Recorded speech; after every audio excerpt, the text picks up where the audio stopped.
आज चाहिँ फ्राइडे हो हैन। अब हामीहरू चट्ट चिल पारा मेरो दाइहरू र म हामीहरू ड्युटीमा आइसकेको छु। यहाँ हेर्न सक्नुहुन्छ हजुरहरूले कति धेरै कस्टमर छ, पुरै पार्किङ प्याक भइसकेको छ हैन। आज चाहिँ लोड पेलान पर्छ, हेर्न सक्नुहुन्छ। बस पनि ठुल्ठुलो छ हैन। त्यही हो, अब शुक्रबार चाहिँ अलिक बढी नै पेलान परिन्छ। अब सोल्टा सोल्टी नै आयो होला। अब यताको मान्छेहरू त दिनभरि सुत्छ नि त। अब राति भयो, राति हुँदैछ होइन, सबैजना आउँछ यता मार्केटतिर, यसो दिन्छ खान्छ अनि रातभरि रमाइलो गर्छ। भोलि पनि छुट्टी हुन्छ क्या यताको मान्छेहरूको। हाम्रो चाहिँ लोड पेलान पर्छ शुक्रबार र शनिबार भनेको त हाम्रो लागि त बडा गाह्रो हो क्या, चाक फाड्ने गरी पेलान पर्ने हो। अरू त्यस्तै हो, अरू दिन चाहिँ एकदम ठिक हो।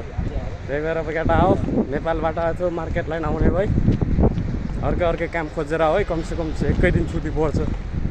नभए त मार्केटमा आयो भने लोड पेलान पर्छ, छुट्टी पनि टाइममा पाउँदैन।